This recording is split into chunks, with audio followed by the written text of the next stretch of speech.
Aujourd'hui, une pensée émue pour Noël. J'ai entendu partout ces derniers jours qu'il fallait sauver Noël. Alors, moi je veux bien, mais je le fais pas. De mon point de vue, c'est comme si les gens répétaient depuis 3 semaines, il faut sauver les licornes c'est sacré.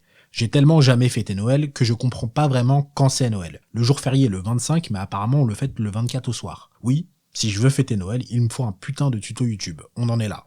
Et comme je suis totalement objectif par rapport à Noël, j'analyse ça un peu différemment du reste des gens. Alors déjà, le concept de Père Noël, pardon, hein, mais c'est bizarre. Un vieux monsieur qui rentre chez toi par effraction pendant que tu dors pour te déposer gratuitement et généreusement des cadeaux, ça ressemble plus au pitch du nouveau Deliveroo de la pédophilie qu'à une belle histoire qu'on raconte aux enfants. En tant qu'enfant, cette histoire me traumatiserait chaque année, et du coup je ferais les pires conneries pour y échapper, la magie de Noël.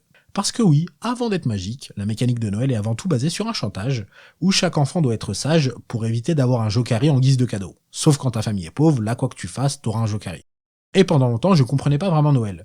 Je voyais des parents qui n'avaient pas toujours les moyens se saigner pour offrir les meilleurs cadeaux à leurs enfants une fois Noël arrivé. Et je sais pas vous, mais j'étais l'enfant le plus pragmatique du monde. Je me disais que c'était peut-être mieux de ne pas marquer le coup et d'avoir une meilleure qualité de vie globale sur l'année. Ouais, j'avais 8 ans, je travaillais à l'INSEE.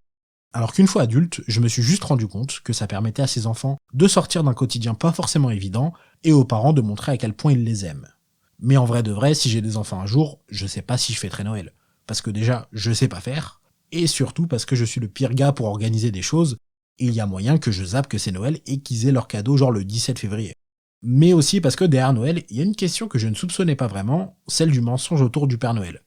Alors c'est un beau mensonge, peut-être pas aussi beau que celui que Manuel Valls s'est construit, qui consiste à penser qu'il a une utilité sociale supérieure à zéro, mais ça reste un beau mensonge. Et donc c'est un mensonge. Des gens m'ont raconté qu'ils s'étaient sentis trahis, enfants, quand ils ont appris que le Père Noël c'était tonton Daniel, ce qui expliquait sa consommation d'alcool à en faire rougir Jean Lassalle. Et sur ce point, Noël c'est assez unique. C'est à ma connaissance le seul mensonge sur lequel on s'est unanimement mis d'accord en tant que société. Noël c'est la seule théorie du complot qui est un vrai complot. À tel point que c'est hyper mal vu de dire la vérité à un enfant. Après, il y a toujours la possibilité de fêter Noël sans y inclure le mythe du Père Noël, et ça se fait de plus en plus, mais ça manque de folie. Ça me fait penser au raclette VG de ma meuf qui remplace la charcuterie par des champignons. Éthiquement, il n'y a pas à dire c'est mieux, mais ça manque de panache. De toute façon, j'ai encore un peu de temps pour faire évoluer ma réflexion, ou alors j'ai une grosse surprise qui m'attend dans 8-9 mois. Sur ce, je vous souhaite de bonnes fêtes de fin d'année, et une bonne fin d'année 2021. Prenez soin de vous, et à très vite.